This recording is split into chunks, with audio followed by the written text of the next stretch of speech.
wanita ini tiba-tiba membuka matanya dan menyadari ada seorang pria sedang memotong congsamnya. Dia sangat ingin melawan, tetapi mendapati bahwa dirinya tak bertenaga dan tak bisa bergerak. Hanya bisa bertanya dengan lemahnya, "Siapa kamu? Apa yang mau kamu lakukan?" Si pria masih sibuk sendiri terus memotong congsam si wanita tanpa ekspresi. Dia berkata dengan datar, "Ini adalah ruang mayat. Kamu sudah mati, dan aku sedang membantumu membersihkan tubuh." Si wanita pastinya tidak akan percaya omong kosong seperti ini. Berkata, "Jika aku sudah mati, bagaimana aku masih bisa bicara denganmu?" Si pria terus memotong congsam si wanita sambil berkata, "Karena sejak lahir aku bisa melihat yang tak bisa dilihat oleh orang lain." Di atasnya ada cap dari pemerintah, ini membuktikan bahwa dia benar-benar sudah mati.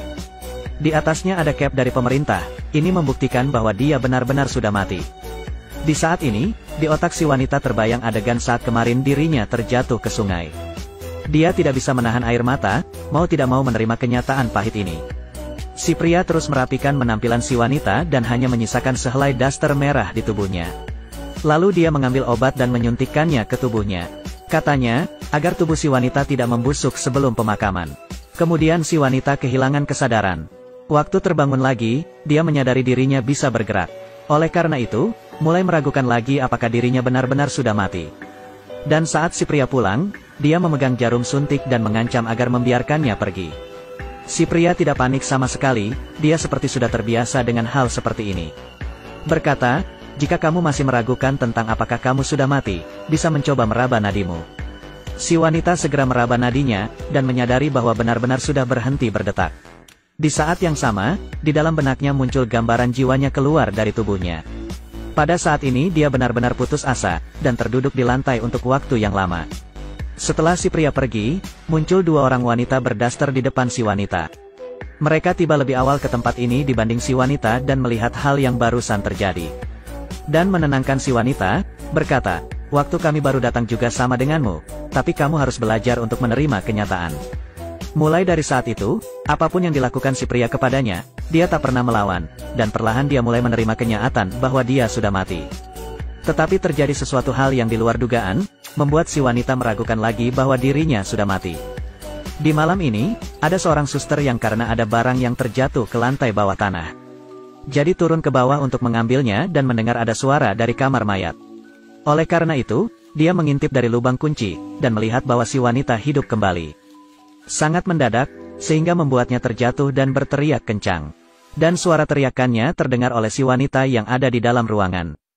Oleh karena itu dia juga mengintip dari lubang kunci dan melihat suster yang panik. Dan mendengarnya terus berteriak, "Ada hantu." Jelas, si suster melihatnya barusan. Tetapi jika dia memang hantu, bagaimana mungkin si suster dapat melihatnya? Dia berpikir seperti itu, kali ini dia yakin bahwa dirinya belum mati, dan berteriak minta tolong. Tetapi makin dia berteriak, si suster makin ketakutan dan kabur dengan cepat dari lantai bawah tanah. Dia menceritakan hal aneh ini kepada kakaknya saat pulang ke rumah. Kakak si suster adalah tunangan si wanita, biarpun dia tahu bahwa bangkit dari mati adalah hal yang tidak masuk akal. Tetapi dia tetap memutuskan untuk memeriksa hal ini ke rumah sakit besok pagi. Dan saat ini, si wanita memutuskan untuk menolong dirinya sendiri, saat si pria pulang kembali. Dia berpura-pura lemah dan meminta si pria memeluknya. Dan diam-diam mencuri kunci dari baju si pria. Waktu si pria pergi, si wanita segera membuka pintu kamar mayat. Tetapi saat dia membuka pintu besi terakhir dan bersiap kabur, si pria kembali dan si wanita tertangkap basah olehnya.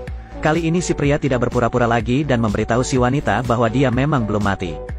Si wanita naik pitam, kemudian mengambil botol dan bersiap untuk melawan si pria.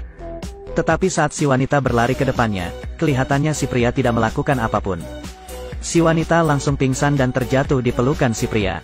Seolah-olah si pria memiliki suatu kemampuan misterius. Keesokan harinya, si pria membawa segerombolan orang asing ke kamar mayat. Dan meneliti serta memegang ketiga wanita itu, dan di belakangnya ada orang yang sedang mencatat. Ternyata mereka adalah orang Jepang yang sedang meneliti virus yang bisa mengendalikan pikiran orang. Dan ketiga wanita itu adalah objek percobaan mereka. Virus inilah yang setiap hari disuntikkan si pria ke tubuh para wanita itu. Dan efek virus inilah yang menyebabkan muncul adegan kematian di benak mereka. Hanya saja, si wanita baru saja datang, jadi masih belum bisa mengendalikannya sepenuhnya. Sedangkan kedua wanita lainnya tidak sama, mereka sudah percaya dari dulu bahwa dirinya adalah hantu dan tidak bisa digoyahkan. Ini seperti efek akhir dari air hipnotis. Orang-orang Jepang itu puas dengan hasil percobaannya, tetapi mereka tidak berniat melepaskan ketiga wanita itu. Mereka bersiap mengubur ketiga wanita itu hidup-hidup ke kuburannya masing-masing. Tetapi kemudian kekasih si wanita datang mencarinya. Dan melihat melalui lubang kunci, si wanita yang matanya sedikit terbuka. Melihat ini, si pria baru percaya bahwa si wanita belum mati dan menabrak pintu dengan sekuat tenaga. Tapi malah ditahan oleh polisi yang tidak tahu apa-apa, dan akhirnya kalah jumlah. Bukan saja tidak dapat menolong si wanita, dia bahkan dikurung juga. Untungnya kekasihnya cukup pandai, dia memanfaatkan kesempatan memukul pingsan seorang dokter. Dan kabur dengan berpura-pura menjadi tim medis. Dan berhasil merebut sebuah senjata dengan bantuan dari adiknya di tengah perjalanan. Kemudian segera menuju ke kamar mayat. Kekasihnya bertemu dengan ketiga orang Jepang itu, dan dia yang tak berpengalaman langsung ditembak oleh orang Jepang itu.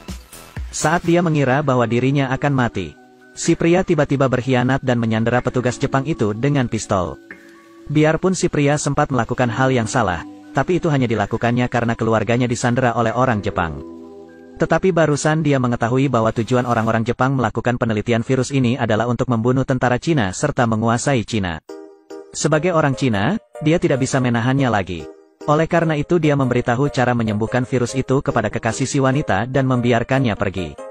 Sedangkan dia sendiri tetap tinggal di sana, kemudian menembak botol virus untuk bunuh diri bersama orang-orang Jepang itu. Sebelum meninggal si pria akhirnya tersenyum. Karena mulai dari saat ini dia tak perlu melakukan hal yang membuatnya merasa bersalah lagi. Kemudian kekasih wanita itu lari cepat-cepat ke pemakaman. Saat ini, si wanita sudah setengah terkubur, oleh karena itu dia segera membuka tutup peti. Setelah kekasihnya menyuntikkan obat kepadanya, tak lama kemudian dia membuka matanya. Dan dia bangkit dari mati di depan banyak orang. Akhirnya, si wanita dan kekasihnya berpelukan erat di depan semua orang. Dan mendapatkan akhir yang sempurna. Film ini berjudul, I1 Gui Men Guan, I0, yang didasarkan dari peristiwa nyata selama perang anti-Jepang. Selain para wanita penghibur, orang-orang Cina lain yang tertangkap menjadi kelinci percobaan, nasibnya sudah pasti sangat menderita. Jangan lupakan hinaan bangsa, ingat sejarah, perkuat Tiongkok kita, dan maju terus. Baik, hari ini sampai sini saja. Kita bertemu lagi di lain waktu. Wanita ini tiba-tiba membuka matanya dan menyadari ada seorang pria sedang memotong congsamnya. Dia sangat ingin melawan, tetapi mendapati bahwa dirinya tak bertenaga dan tak bisa bergerak. Hanya bisa bertanya dengan lemahnya, "Siapa kamu? Apa yang mau kamu lakukan?" Si pria masih sibuk sendiri terus memotong congsam si wanita tanpa ekspresi. Dia berkata dengan datar, "Ini adalah ruang mayat. Kamu sudah mati, dan aku sedang membantumu membersihkan tubuh." Si wanita pastinya tidak akan percaya omong kosong seperti ini. Berkata, "Jika aku sudah mati, bagaimana aku masih bisa bicara denganmu?" Si pria terus memotong congsam si wanita sambil berkata, "Karena sejak lahir aku bisa melihat yang tak bisa dilihat oleh orang lain." Di atasnya ada cap dari pemerintah, ini membuktikan bahwa dia benar-benar sudah mati. Di atasnya ada cap dari pemerintah, ini membuktikan bahwa dia benar-benar sudah mati. Di saat ini, di otak si wanita terbayang adegan saat kemarin dirinya terjatuh ke sungai. Dia tidak bisa menahan air mata, mau tidak mau menerima kenyataan pahit ini. Si pria terus merapikan penampilan si wanita dan hanya menyisakan sehelai daster merah di tubuhnya. Lalu dia mengambil obat dan menyuntikkannya ke tubuhnya. Katanya, agar tubuh si wanita tidak membusuk sebelum pemakaman. Kemudian si wanita kehilangan kesadaran. Waktu terbangun lagi, dia menyadari dirinya bisa bergerak. Oleh karena itu, mulai meragukan lagi apakah dirinya benar-benar sudah mati. Dan saat si pria pulang, dia memegang jarum suntik dan mengancam agar membiarkannya pergi. Si pria tidak panik sama sekali, dia seperti sudah terbiasa dengan hal seperti ini. Berkata, "Jika kamu masih meragukan tentang apakah kamu sudah mati, bisa mencoba meraba nadimu." Si wanita segera meraba nadinya, dan menyadari bahwa benar-benar sudah berhenti berdetak. Di saat yang sama, di dalam benaknya muncul gambaran jiwanya keluar dari tubuhnya.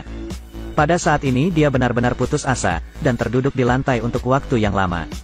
Setelah si pria pergi, muncul dua orang wanita berdaster di depan si wanita. Mereka tiba lebih awal ke tempat ini dibanding si wanita dan melihat hal yang barusan terjadi. Dan menenangkan si wanita, berkata, "Waktu kami baru datang juga sama denganmu, tapi kamu harus belajar untuk menerima kenyataan." Mulai dari saat itu, apapun yang dilakukan si pria kepadanya, dia tak pernah melawan, dan perlahan dia mulai menerima kenyataan bahwa dia sudah mati. Tetapi terjadi sesuatu hal yang di luar dugaan, membuat si wanita meragukan lagi bahwa dirinya sudah mati. Di malam ini, ada seorang suster yang karena ada barang yang terjatuh ke lantai bawah tanah. Jadi turun ke bawah untuk mengambilnya dan mendengar ada suara dari kamar mayat. Oleh karena itu, dia mengintip dari lubang kunci, dan melihat bahwa si wanita hidup kembali. Sangat mendadak, sehingga membuatnya terjatuh dan berteriak kencang. Dan suara teriakannya terdengar oleh si wanita yang ada di dalam ruangan. Oleh karena itu dia juga mengintip dari lubang kunci dan melihat suster yang panik. Dan mendengarnya terus berteriak, ada hantu. Jelas, si suster melihatnya barusan. Tetapi jika dia memang hantu, bagaimana mungkin si suster dapat melihatnya? Dia berpikir seperti itu, kali ini dia yakin bahwa dirinya belum mati, dan berteriak minta tolong. Tetapi makin dia berteriak, si suster makin ketakutan dan kabur dengan cepat dari lantai bawah tanah. Dia menceritakan hal aneh ini kepada kakaknya saat pulang ke rumah. Kakak si suster adalah tunangan si wanita, biarpun dia tahu bahwa bangkit dari mati adalah hal yang tidak masuk akal. Tetapi dia tetap memutuskan untuk memeriksa hal ini ke rumah sakit besok pagi. Dan saat ini, si wanita memutuskan untuk menolong dirinya sendiri, saat si pria pulang kembali. Dia berpura-pura lemah dan meminta si pria memeluknya, dan diam-diam mencuri kunci dari baju si pria. Waktu si pria pergi, si wanita segera membuka pintu kamar mayat. Tetapi saat dia membuka pintu besi terakhir dan bersiap kabur, si pria kembali dan si wanita tertangkap basah olehnya. Kali ini si pria tidak berpura-pura lagi dan memberitahu si wanita bahwa dia memang belum mati. Si wanita naik pitam, kemudian mengambil botol dan bersiap untuk melawan si pria. Tetapi saat si wanita berlari ke depannya, kelihatannya si pria tidak melakukan apapun. Si wanita langsung pingsan dan terjatuh di pelukan si pria. Seolah-olah si pria memiliki suatu kemampuan misterius. Keesokan harinya, si pria membawa segerombolan orang asing ke kamar mayat. Dan meneliti serta memegang ketiga wanita itu, dan di belakangnya ada orang yang sedang mencatat. Ternyata mereka adalah orang Jepang yang sedang meneliti virus yang bisa mengendalikan pikiran orang. Dan ketiga wanita itu adalah objek percobaan mereka. Virus inilah yang setiap hari disuntikkan si pria ke tubuh para wanita itu.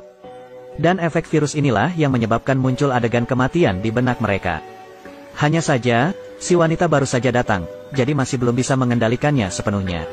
Sedangkan kedua wanita lainnya tidak sama, mereka sudah percaya dari dulu bahwa dirinya adalah hantu dan tidak bisa digoyahkan. Ini seperti efek akhir dari air hipnotis.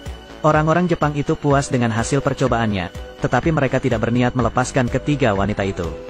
Mereka bersiap mengubur ketiga wanita itu hidup-hidup ke kuburannya masing-masing. Tetapi kemudian kekasih si wanita datang mencarinya. Dan melihat melalui lubang kunci, si wanita yang matanya sedikit terbuka. Melihat ini, si pria baru percaya bahwa si wanita belum mati dan menabrak pintu dengan sekuat tenaga. Tapi malah ditahan oleh polisi yang tidak tahu apa-apa, dan akhirnya kalah jumlah. Bukan saja tidak dapat menolong si wanita, dia bahkan dikurung juga. Untungnya kekasihnya cukup pandai, dia memanfaatkan kesempatan memukul pingsan seorang dokter. Dan kabur dengan berpura-pura menjadi tim medis. Dan berhasil merebut sebuah senjata dengan bantuan dari adiknya di tengah perjalanan. Kemudian segera menuju ke kamar mayat. Kekasihnya bertemu dengan ketiga orang Jepang itu, dan dia yang tak berpengalaman langsung ditembak oleh orang Jepang itu. Saat dia mengira bahwa dirinya akan mati, si pria tiba-tiba berkhianat dan menyandera petugas Jepang itu dengan pistol. Biarpun si pria sempat melakukan hal yang salah, tapi itu hanya dilakukannya karena keluarganya disandera oleh orang Jepang. Tetapi barusan dia mengetahui bahwa tujuan orang-orang Jepang melakukan penelitian virus ini adalah untuk membunuh tentara Cina serta menguasai Cina. Sebagai orang Cina, dia tidak bisa menahannya lagi. Oleh karena itu dia memberitahu cara menyembuhkan virus itu kepada kekasih si wanita dan membiarkannya pergi. Sedangkan dia sendiri tetap tinggal di sana, kemudian menembak botol virus untuk bunuh diri bersama orang-orang Jepang itu. Sebelum meninggal si pria akhirnya tersenyum. Karena mulai dari saat ini dia tak perlu melakukan hal yang membuatnya merasa bersalah lagi. Kemudian kekasih wanita itu lari cepat-cepat ke pemakaman. Saat ini, si wanita sudah setengah terkubur, oleh karena itu dia segera membuka tutup peti.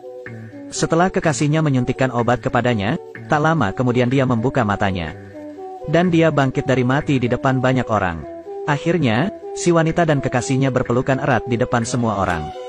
Dan mendapatkan akhir yang sempurna. Film ini berjudul, I1 Gui Men Guan, I0, yang didasarkan dari peristiwa nyata selama perang anti-Jepang. Selain para wanita penghibur, orang-orang Cina lain yang tertangkap menjadi kelinci percobaan, nasibnya sudah pasti sangat menderita. Jangan lupakan hinaan bangsa, ingat sejarah, perkuat Tiongkok kita, dan maju terus. Baik, hari ini sampai sini saja. Kita bertemu lagi di lain waktu. Wanita ini tiba-tiba membuka matanya dan menyadari ada seorang pria sedang memotong Cheongsamnya. Dia sangat ingin melawan, tetapi mendapati bahwa dirinya tak bertenaga dan tak bisa bergerak. Hanya bisa bertanya dengan lemahnya, "Siapa kamu? Apa yang mau kamu lakukan?" Si pria masih sibuk sendiri terus memotong Cheongsam si wanita tanpa ekspresi. Dia berkata dengan datar, "Ini adalah ruang mayat. Kamu sudah mati, dan aku sedang membantumu membersihkan tubuh." Si wanita pastinya tidak akan percaya omong kosong seperti ini. Berkata, "Jika aku sudah mati, bagaimana aku masih bisa bicara denganmu?" Si pria terus memotong Cheongsam si wanita sambil berkata, "Karena sejak lahir aku bisa melihat yang tak bisa dilihat oleh orang lain." Di atasnya ada cap dari pemerintah, ini membuktikan bahwa dia benar-benar sudah mati. Di atasnya ada